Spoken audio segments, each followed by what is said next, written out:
So Roy here from Apotheca, going to be talking to Thomas. Thomas, what's the name of your company again? Southwest Digital Marketing. And Thomas, you guys specialize in a lot of website design and that type of stuff, right? That's correct. And we're moving more and more into marketing services, basic marketing services. Okay, great. So Thomas and I are getting together today to talk a little bit about SEO, some of the changes going on, and some of the best practices for when you're developing your sites, launching, replatforming, that kind of thing. So we're going to talk about a little bit of SEO, a little bit about marketing in general, and the ins and outs of agency life. So that's right. Thomas, I'm glad you could join me. A lot of people know that there has been some pretty major changes in SEO starting back in March, and Google has pretty fundamentally changed some of how their search results show, and it's really impacted a lot of sites that were doing really well, like in blogging and recipes and coupons and that kind of thing. And anybody who's done searches since March will see that Reddit seems to be doing really well. Forbes and some of those main sites are doing really well, and a lot of other sites are kind of being pushed down. That doesn't mean SEO is dead, though, and there's still a lot of best practices that we can talk about a little bit more detail. Yeah, and so you guys offer a range of services, but is your bread and butter SEO? That's what y'all focus on? It's one of the big ones. So search in general, so both paid search as well as organic search. So we do a lot of paid as well. We do a lot of analytics along with that. So analytics implementations, helping people get more from their analytics. And so not just Google either. We also work very closely with Adobe Analytics and the Adobe suite of products, which is more for our enterprise clients. But obviously, the lion's share of the market is Google Analytics. And especially since they switched to GA4, we've been helping a lot of clients kind of navigate those waters, because GA4 is a completely different platform and has a lot of problems, I guess you could say, change definitions about data, that kind of stuff. So a lot of people are navigating the analytics waters, and we're helping them do that as well. Obviously, that's tied in with our other services, because you can't operate an SEO program or paid search program or social media program without good data. Okay, so I guess I'm going to, you'll have to treat me like a golden retriever. You have to treat me like a baby when we're talking about this stuff. I've been in the web development game for a minute, but I like to hear the fundamentals again and again and again. So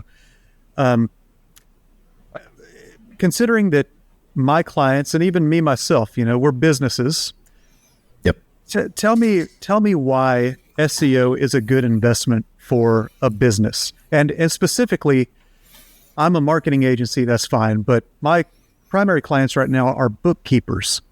So why would SEO be a good investment of marketing funds?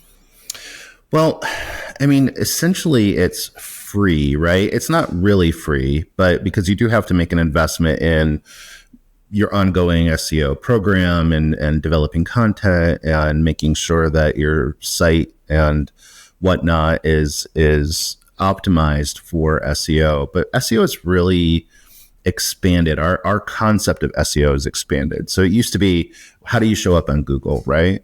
But there's more to it than just that. It's really optimizing your site and your content and your listings to show up in search. And so that could be on YouTube. It could be optimizing your YouTube videos and content. It could be optimizing your directory listings for like Yelp or obviously Google business profiles. And so even if you don't have a great website, you can still be optimizing for search engines to make sure that you're showing up. And in some cases, it's, using things like Pinterest or Reddit to show up if your site isn't able to show up. So it's being active on those and getting your brand out there, even in those types of other websites, and optimizing that to the keywords. So it's more than what it used to be. to some extent, largely because Google's made a lot of changes. It's very difficult to rank for certain keywords and stuff. But ultimately, ranking well on search is important because people are actively looking for your service. So it's not like passive advertising where, say, you're running social media ads on Meta, on Facebook and Instagram, or you're running ads on LinkedIn or something like that. You're hoping somebody who's interested in your business sees those ads, but on search, they're actively looking for you. And so they're much further down that funnel of exploration. They're ready to purchase your services. They're just looking for the right match. And so it's important to show up in that because, that's where you really get more conversions from that than you're going to from passive advertising. Boy, there's so much to talk about, isn't there? Let's talk a little about, we could spend a whole day talking about so many little facets of even what you just said. Let's talk about search in general, which is exciting to me because I enjoy the creative process. I come from a bit of a creative background, and search, all the different channels and the ways in which people are searching for things is quite interesting to me. It's fun. It's the fun part of marketing. Sure. Just kind of like figuring out and being creative about where is there an opportunity that I can access folks that are going to be looking for my clients in different ways. Because there are different aspects to search, which you can maybe touch on. Maybe they're looking for information. Maybe they're looking for a specific service. But search in general, when you say search, I think people don't actually know what that means, because what they will immediately think in relation to SEO searching is just what you type into Google. But that's not what you're talking about, I don't think. Yeah, I mean, it doesn't. So like I said, it's kind of changed because before, when you talked about search or search engine optimization, 90+% of the time you meant Google, right? Like, how does your listings, how does your website show up on Google? We don't really talk about some of the other search engines because frankly, they just don't have the market share. You still get some people coming from Bing and that kind of stuff, but 95+% for most companies is going to be Google when you're talking about search engines. But people's behavior changes with time. And so what you're finding is for instance, YouTube, like I mentioned before, YouTube's like the second largest search engine. There are more searches going on YouTube for people looking for informative information about whatever question they have or how to do something or a recipe or, in our business, like how to do programming, like how do I write a certain script or something like that. So that's a huge search engine. TikTok is increasingly a search engine for younger generations so that they won't even go to Google. They're just looking on TikTok for how to do something, or I have a question about something. That is a little concerning because who's moderating that information? It's not necessarily the best, most accurate information, but you could claim that about Google now too, or AI. And the future of search is probably going to be more dependent on AI. There's talks about ChatGPT and stuff like that having their own search engine. Obviously, Google's responding to that by having their Gemini program where they feed in AI results into the search, which is often wrong. So it is more than just search engines now. When you start thinking about hey, how do I want my company to appear on search? It's not just Google. Obviously Google's still the lion's share, but it's also thinking about how do I show up on these other channels. So I'm not completely dependent on Google. And how do you choose for any particular client which search engine to target? That's a great question. So it's really dependent on their audience and their content and their products, right? If it's a retail company, it's a combination, right? So we do a lot of work with e-commerce companies. Google Shopping has become really predominant, right? A lot of times when you search for a product, it's the top of your search results is going to be those product listings. So making sure that you show up for that either through paid or organic means is extremely important. But, people do a lot of shopping on TikTok. They do a lot of shopping on Instagram. So making sure that you show up in those areas is also important, and making sure that you have feeds. Same thing on, Facebook and Instagram.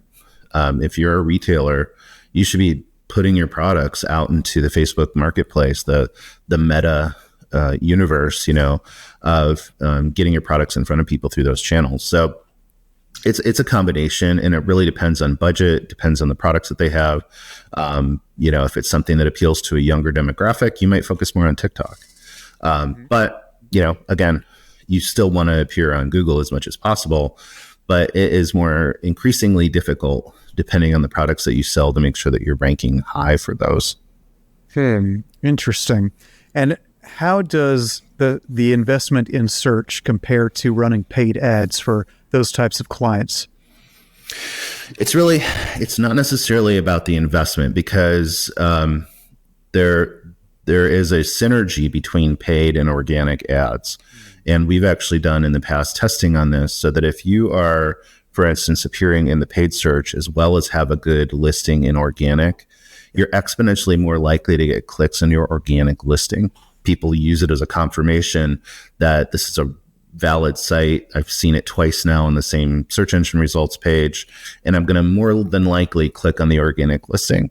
So those two work in concert together. The nice thing about paid search is that if you are seeing a decline in profitability of your program, you can always dial back your budget, right? Like, it's extremely flexible.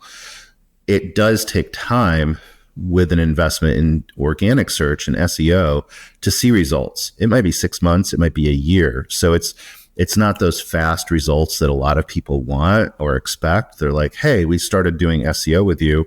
How come we're not number one? It's been, 2 weeks. And it just doesn't work like that, right? So SEO really is a long game where you're building content, you're optimizing your site, and over the course of 6 months to a year or even more, you're going to see results, and that's going to eventually pay off. Whereas paid search, you can turn it on tomorrow and within a few days start seeing results. It is also optimizable. You're going to see better results as time goes, but then having both of those running at the same time are going to be synergistic with each other. And figuring out the overarching strategy as to how much do we invest into this method of search engine marketing, and this method, in this case, paid versus organic, but there's probably some other ways to do search engine marketing. That's part of hiring a professional such as yourself. Yeah. And it's also, I think, one of the reasons why we often will encourage people to have the same company doing both. Obviously, there's technical SEO experts that are kind of their own breed. They are very specialists that are often come from a programming background, and they're, it's technical SEO is kind of its own beast. But from a content development strategy perspective, one of the things we found is that oftentimes larger companies will hire an SEO team and hire a paid team, and they're really kind of working against each other. They're not coordinating efforts on keyword research. They're not coordinating efforts on landing page content, all of which is important for both of them. And so a lot of times we encourage people to at least have those teams work very closely together, if not use the same company, so that those teams can work in concert with each other. Because modifying, the title tags and the content on a page impacts SEO. It also impacts paid search. Mm-hmm. So, and how hard is it? I guess, what does the conversation sound like when a client engages a company such as Apotheca, and you find that they're already engaged with another agency running paid ads, and you want to convey to them that this would be more effective if we kind of did everything? That's a good conversation. That happens all the time. And so it all comes down to the data, right? So we'll make a lot of recommendations, and actually part of the keyword research and the landing page research and the data behind the program is going to be apparent to us as we start to dig into it. So, we'll look at the keyword mix, we'll look at all that kind of stuff, and we can kind of then see their results. Typically, most clients are giving us full access to all of their analytics and tools and that kind of stuff. So we can actually come in as, somebody who hasn't set up the program and be able to offer recommendations about how to optimize it. And we can see problems with it. So we don't like to necessarily undercut an agency, but we can at least, talk to them if there is that kind of open dialogue and make recommendations about what we're seeing. In some cases, you have to work with them, and sometimes you're working against each other for budget dollars and that kind of stuff. But at the end of the day, our job is to do what is best for the client. And so if the other company's doing a great job, we'll tell them that and hopefully get some of the keyword data that they're collecting or getting from their program and use that to inform our SEO efforts. Mm-hmm. Gotcha. Okay.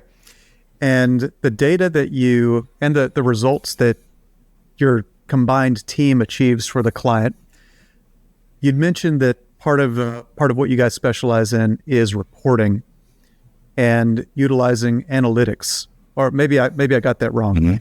Mm-hmm. But talk to me about the role of analytics in that kind of team environment. Yeah, I mean, it ends up being exceptionally important, right? So data, whether it's for paid search or whether it's any kind of marketing program, is very important. And ensuring that the company has the right tools in place to be able to leverage that data. So we'll make recommendations about that. Obviously, we can't control their budgets, but like, for instance, now with GA4, a lot of the data is limited in how long back you can look. So if you're using Explore or some of the other tools, that data is limited. So we do recommend for many of our clients to start using like BigQuery, which is a Google tool that's like a huge data cloud environment where you can put all of your data in there. And then use other third-party tools or data extraction tools to then start querying that data and really see trends and stuff that go back longer. For clients that don't have that or aren't willing to make that investment, we work with the data that we have, right? And we try to ensure that it's the best possible that we can get. We'll typically take that data though and start building out like reports in something like Looker Studio that is combining data from both their Google Analytics, their Google Ads, as well as something like Google Search Console, which is going to give you different aspects of the same data that you can then get a better overview of it. And so by building out those dashboards, it allows our clients to be able to look at how their paid search program is doing in comparison to their SEO program and kind of, are there gaps? Are there things that they can improve in both? So we can try to consolidate that overview for them as much as possible. And like I said, it's pulling from all of those tools. We've seen cases where some agencies are only using Google Ads data to try to manage a program, and that's really only a part of the picture.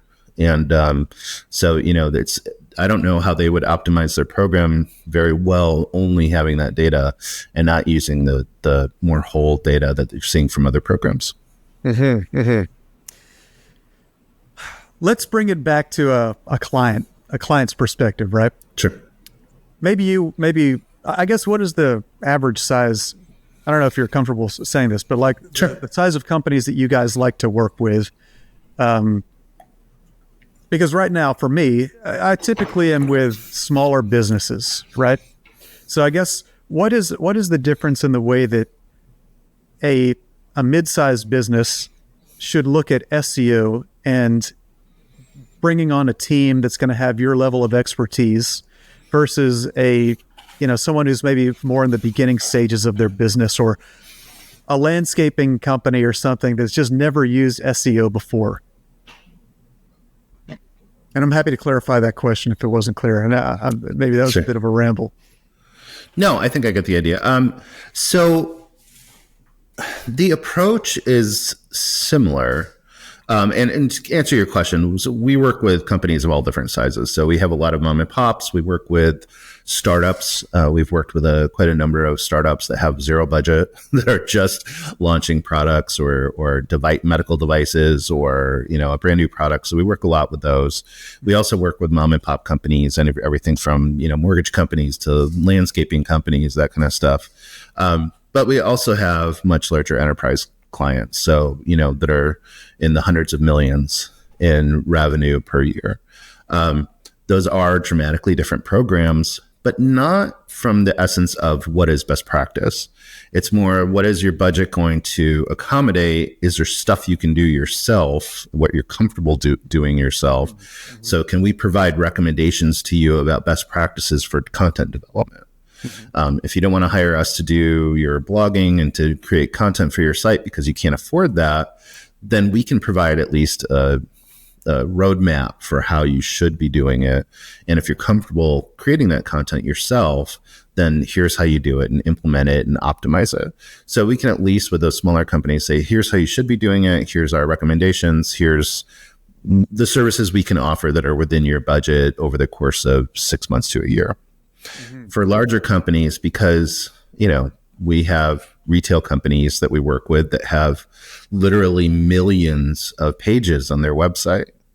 The tools that you need to monitor that, the level of effort to make changes to that kind of scope is a completely different beast. And those companies have much larger budgets to do that. They have internal teams. They can afford to hire resources to do that. So it's really more about the scope of the site and the effort that it takes than it is about best practices. They still need to develop content. They still need to make sure their sitemaps are working correctly, that they're adding alt tags to their images and all that kind of stuff. It just is a bigger beast to make those changes. Is it possible for mom and pop shops to compete with those larger companies in SEO? Increasingly more difficult. So especially with the changes that Google has made recently, like I said, you're seeing, sites like Reddit, you're seeing sites like Forbes, Amazon, Walmart, they get the lion's share of the search engine results. Now that said, if you have really good quality content, it's targeted to your market. And so what I mean by that is no, you're not going to compete with Amazon or Walmart on a national basis if you're a small mom and pop. It's going to be very unlikely. But if somebody's conducting a local search, so, bookkeeper near me or bookkeeping experts in X city, you can compete there because you can get on that Google Map Pack. You can start to develop local content that is specific to your company. Maybe it's tips for your local county or state. Maybe it's things like that are unique to your company.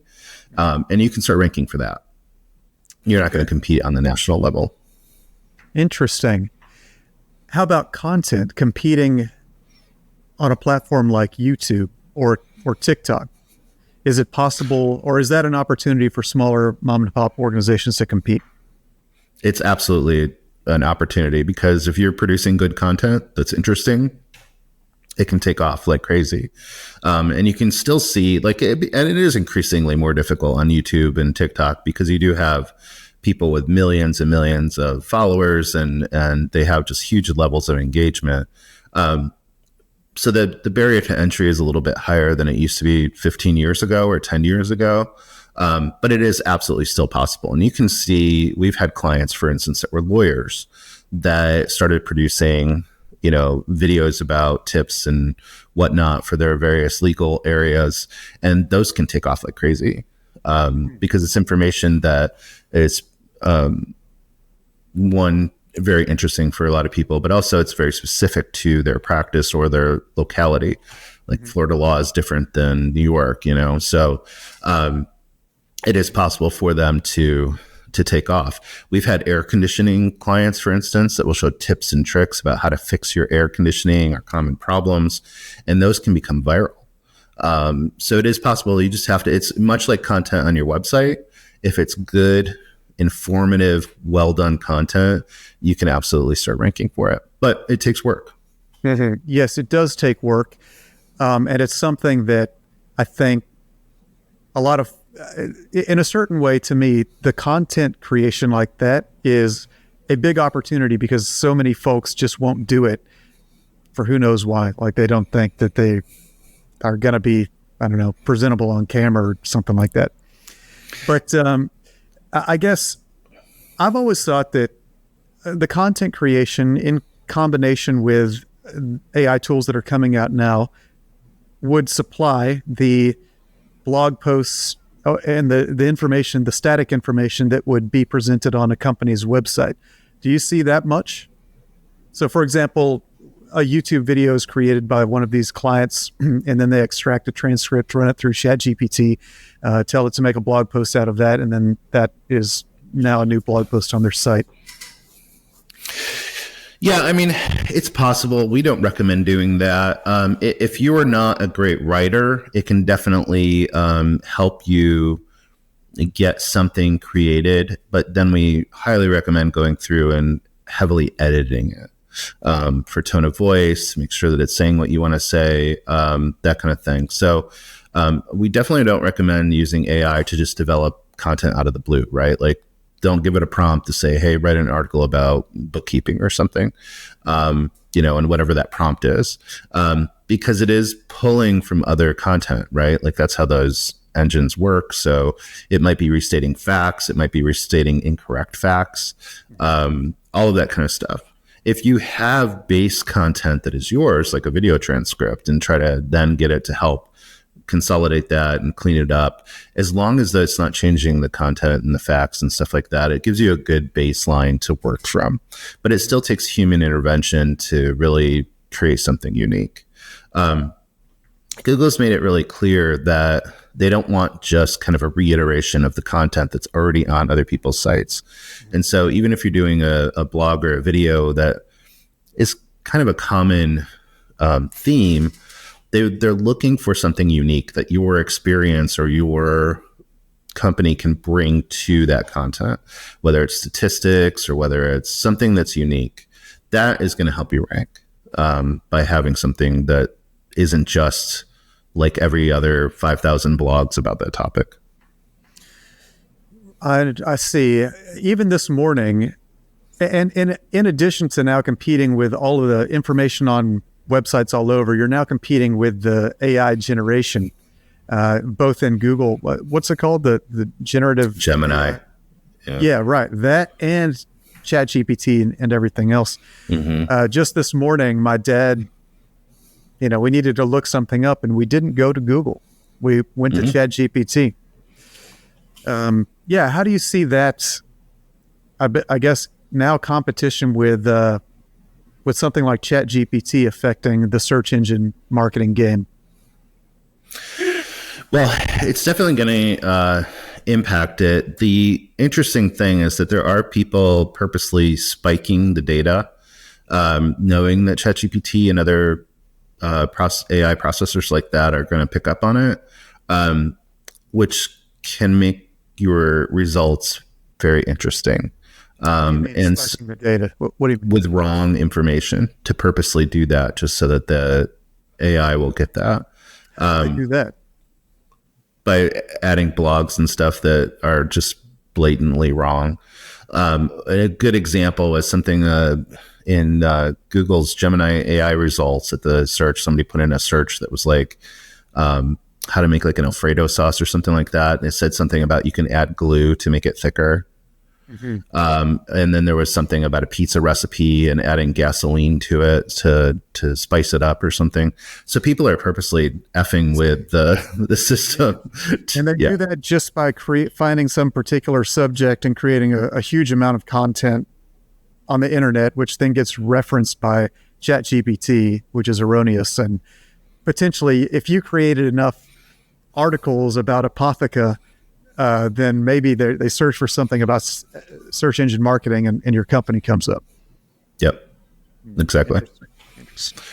Yeah, so they're indexing all the data out there. Like even now there's a trend for doing the same with artwork and images, which is another huge area of search, obviously, for on Google and that type of stuff. So they look for your proprietary images and stuff. But AI is using those images to inform, their image creator systems.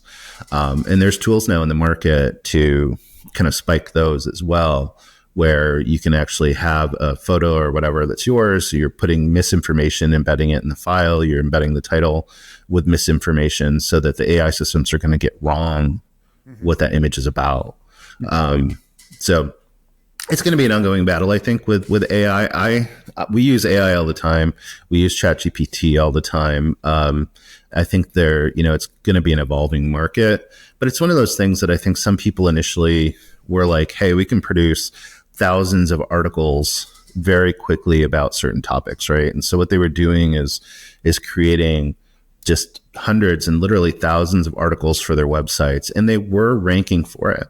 But with the update in March, Google was specifically looking for very thin content that was AI generated. And it's very obviously AI generated. And those sites that were, in some cases, getting millions of visitors a month are now getting nothing, or they were completely de-indexed by Google because they were taking that shortcut of just having AI crank out all these articles. Nobody was editing them. They weren't checking them for validity of facts, all that kind of stuff. It was purely a game to get better traffic on Google, usually for their affiliate links or ads, and Google smacked them down. So there's a lot of websites that were completely de-indexed. Interesting. Yeah, I guess that if I was a client and you told me that, I would be thinking, okay, please convince me that what I'm about to spend on SEO is not going to be suddenly erased. So what do you say to clients with that kind of concern? There's no guarantees. We can tell you best practices based on the information we have now, but the Google algorithm and Google's business operating is consistently changing. So people don't realize that the algorithm changes weekly. They have major changes regularly during the course of the year. Like what we've seen, like there was a major change back in September of last year. There was a huge catastrophic change in March that impacted a lot of sites. So it's an ongoing thing, and this is nothing new. This has been the way Google has done it for years now. So, stuff that worked back when I was starting out, stuff that used to work, black hat means to try to get ranked that worked 10, 15, 20 years ago, absolutely will get you de-indexed now. And so it's just, right, Roy, you didn't. No. But I had an employer that they went through. He had a team of interns buying website domains that were going through a dictionary and just buying every kind of keyword that they could think of. And then on those sites, it was literally just sites of links to his other sites and, to build these links and stuff. And so he invested probably, $100,000 into building out this business that worked really, really well for a while. And now I guarantee all the sites are gone because that was something that, it worked briefly, drove a lot of money. He made a lot of money off of it, but obviously Google is not going to do that now. That's why SEO is really an ongoing program. So we can't guarantee results. If anybody says we're going to get you in the top, you're going to be number one, they're full of it. So we can't guarantee results, but what we can do is make sure that we're keeping you up to date on changes. So if Google is changing their programs, if they've changed their algorithm, to making sure that you're staying nimble and that you're not doing something that's going to get you delisted, that you're doing best practices and that, developing the best content and creating the best performing site possible, because that also is a big impact, that will keep you ideally ranking well. But we're also going to look for opportunities for you to move beyond Google. And so that's, like I said, it's moving into whether it's YouTube or, using other sites like Reddit and Pinterest to get your content in front of people. That's not a search engine, but is also equally a good way to get your content in front of people, to get your products and services in front of people so that they're going to come visit you. Mm-hmm. You've been saying we. What kind of team do you have there? And what kind of team is required to do this properly for a client? That is hugely dependent on how large the client is. So we have a small team here. I call us a boutique agency, but we do have a lot of contractors that we use and that we've used for years that are specialists in certain areas. So, for instance, we have someone that's an Adobe Analytics implementation expert who's doing work for, companies like Ford and GM and large enterprise companies, making sure that their Adobe implementations are accurate. And we use him for a lot of our Adobe stuff. Likewise, we have a bunch of content development people that we use. We have a lot of graphic designers that we use. So it's a network of people that we've worked with for, in many cases, almost 20 years that we can pull in on projects as needed. So, for a large retailer, you might be talking about, dozens of content people that are needed to get like product descriptions written, that are needed to get articles written, update title tags, that kind of stuff. So it's really just the ability to scale based on the project size. For smaller clients, the mom and pop kind of companies and stuff, it's obviously much less, right? And it's also based on their budget. So, if you have $500 a month to spend on SEO, you're not going to get a full-time dedicated person. They might be dedicated to your account, but it's not going to be 40 hours a week, So that is the difference. So we, for some of our larger clients, we have people that are full-time on them. So that actually and so it's just being interesting question. I'm sorry. Go ahead. No, go ahead. I get calls all the time. I'm sure every business owner gets calls all the time. Whatever. I saw you have such and such business and we are doing SEO for $100 a month or something like that. Mm-hmm. What questions should a business owner ask to an SEO team to ensure that they're speaking with a professional that can actually help them in their business? So that's a good question. And we've done some stuff, videos and stuff about what I call SEO snake oil, where companies will come in and do SEO for you. And in many cases, you might be paying $500, $1,000 a month for this company to do SEO. And what we'll ask people is, what are they doing? And they have no idea. They're like, well, we get these reports and, they do something. And inevitably what it ends up being is like, okay, they listed them on Yelp and they maybe got some directories updated for them, or they did something for their Google business profile. They may have gone into their site and optimized a couple title tags, and now they're just charging you per month and not doing anything.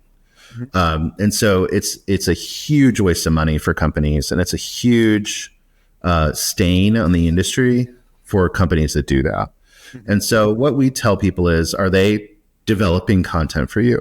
Are they rewriting the content on your page? Are they writing blogs? Are they doing articles? Are they, optimizing the site from a technical standpoint? Are they actually doing, changes on your website that will optimize it, like improving your robots.txt? Are they writing meta tags? Are they rewriting your title tags? All of that kind of stuff that from a technical aspect that's important. Are they looking at your site performance and your site speed? Are they compressing images on your site?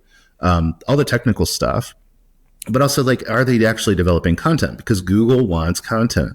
It wants landing pages. It wants blogs. And if all they did was, tweak a couple things here and there, and then they just charge you on a monthly basis, it's doing nothing for you. The other thing that we see is that companies will say, hey, we're going to improve your rankings. And we don't ever say we're going to improve your rankings, because who cares about the ranking? The ranking is different for every person that does a search. So Google bases your search results on what you've searched for in the past, your demographics, your likelihood of clicking. Their algorithm is personalizing the search results that you see based on your behavior. So what the average ranking for a search term is doesn't tell you anything about what it's going to do for your business. Mm-hmm. It's not telling you if it's the right search term. Like, what are people actually searching for in your market that are going to convert? Mm-hmm. So if a company is telling you, hey, we're going to get you ranked for these, top 10 keywords or whatever, but then they're not looking at like actual business results for you. Like, are they driving leads? Are they driving sales? Are people actually clicking through? Are these keywords that are actually relevant to us? So it's really looking at the impact on your business, not about ranking. And so that's always a red flag when we recommend companies where we'll talk to a client is like, are they giving you a line of bull about what they're doing, first of all? And then are they actually even looking at the right results for you? So, is it going to increase your profitability as a company? If they're just saying, hey, we got this term from 10 to 5, so, bully for us, it's like, okay, what did it do for me? Is it helpful to, as an agency such as yours, to be niched down into a few verticals so that? Yes. Yeah. So we've always debated that, right? So we have, for instance, we've kind of fallen into a few verticals just kind of by accident. We do a lot of work, for instance, with multifamily companies. So companies that own, big apartment communities or apartment buildings. And they may have, 10 to a couple hundred of those communities, right? So big companies. That is kind of a unique beast of a vertical. Like, it's a unique business. So we have a lot of experience with those. We've had, clients in that area for years. But we also do a lot of work with e-commerce companies, which is a lot of my background. I come from e-commerce, but also when I worked for other larger agencies in the past, I worked with a lot of Fortune 500 e-commerce companies like, Express and Office Max and that kind of thing, Michael Kors and, some of the big e-commerce companies out there. But we also, like I said, do a lot of smaller businesses. And so we haven't really focused on any kind of niche in those businesses. But we've kind of fallen into it. We've debated, spinning off and starting just an agency that focused specifically on, for instance, multifamily, and just have that section, that business focused just on them. But we haven't done it today. So. Well, the reason that I ask is because if you're developing content, I guess if you're asking the client or recommending to the client to ask, how are you going to develop content that is actually going to drive the needle in my business? I don't care about the search rankings. That's doesn't matter. How is this helping your business? Because we need to develop content and strategies based on that. I would imagine that it's probably helpful to have insights into that industry. Like, what are their customers actually searching for? We know, because we've been in this game for a minute, we understand the customers in your vertical. Is that correct? Yeah, to some extent. So what we do, especially if it's a vertical that we're not super familiar with, we do a lot of research. So it's a lot of competitive research, like who are your competitors in the market, which is sometimes different than who ranks against you in searches. So a lot of people will have an idea of who their competitors are, right? Like on a day-to-day basis, it's that guy down the road who's, a thorn in our side because he offers cheaper services, right? But from a consumer standpoint, that's not necessarily your competitor because they don't show up in search, right? It's just another local business that you think you compete against. So we'll do the research on, one, who are you competing against in your online presence? What are people searching for? And what questions are they asking? And so that's where we also leverage the expertise of the business owner and the people at the business. And we'll say, when you're meeting with a client or you're meeting with somebody, what are the common questions that they ask? What expertise of yours are they leveraging? And we'll actually record a conversation with them. So, about a certain topic, like, X topic that people ask about all the time. We'll record that conversation and then create a blog from that recording. We'll go through and then, so particularly if the client's not comfortable writing and they don't necessarily want to appear in a video, but we'll record it and we'll use that interview essentially as a basis for creating a blog about that topic. So, because we're not the experts, right? Yeah. and you get a lot of other than content ideas from that based on those conversations. But they obviously know what people are coming to them asking. They know the problems that people have. And that's a great way to start building content. Then when consumers come to their site and they're like, hey, these guys know what they're talking about. They have like 20 blogs about how to do X. Let's give them a call. So even beside the showing up in search, if you come to somebody's website and they have a lot of helpful information, you're going to know that they're an expert in their area. And whether it's videos, whether it's blogs, it's going to make you more likely to engage with them. I've thought about doing interviews with my previous clients and, delving into their minds. Do you ever do that same exercise with a company's, whoever left a testimonial or a review? Yeah, I mean, we try to get as much information from them as possible just for our own sakes, right? But yeah, if people are leaving a review or if they've made the effort to do a testimonial, obviously we want to pick their brain to understand what worked for them, what didn't. We've had a lot of luck as an agency maintaining very long-term relationships with clients, like 8 years, 10 years, 5 years. And so we're really lucky in that area that we don't have a high turnover rate. But inevitably relationships end, right? Companies, their business models change or whatnot. And so we do try to have a conversation with them about like, hey, what, could we have done better? That kind of stuff. So from that perspective, we try to get their opinion. As far as, like helping to build content, and understand the market better, it always helps to talk to them as much as possible. So, we'll pick their brains about what they're doing with their business and, like what is working in that vertical or what's, some of the problems that they're having. What are the sorts of services that they're lacking or their teams don't have the time to do. And that helps inform some of the services that we can then offer them. Cool. All right. Well, we're getting close to top of the hour. So I guess, what kind of customers and clients is Apotheca looking for right now? Like, what's your favorite type of client to work with right now? Like I said, it's all over the board. We can adapt pretty rapidly to different types of clients and to new clients. We've really started doing more work, like I said, with e-commerce. And that is partly because e-commerce sites have not been as impacted by some of the SEO changes that were made by Google. And so Google's kind of sent a signal that they view some of those e-commerce sites as being a little bit more authoritative and stable than some of the content sites. So we're continuing to move in that area.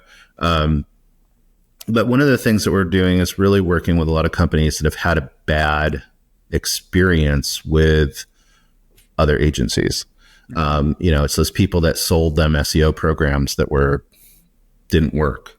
And so, and they'll have this attitude like, well, we tried that, it didn't work. Well, you used a company that wasn't any good. And even with paid search, to some extent, we're seeing that. So Google's made a lot of changes to paid search just in the last year.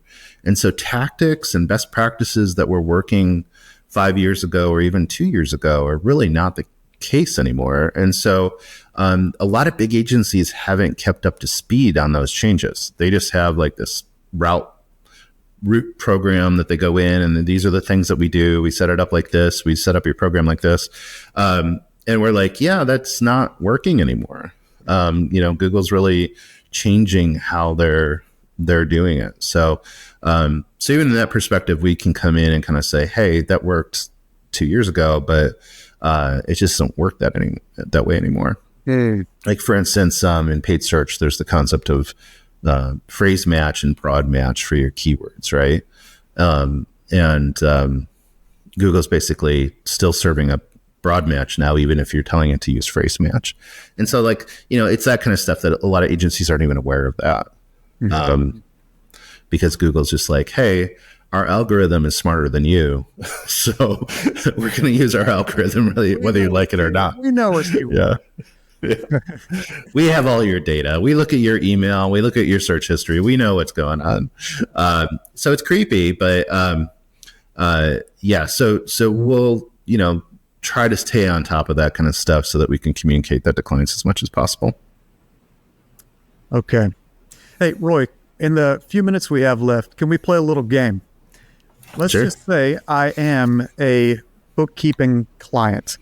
And we meet in a coffee shop, and you only have a few minutes to chat with me while we're in line. But I just graduated school, and I'm starting my own bookkeeping shop, and I don't even have a website right now. You have a few minutes. What would you say to me?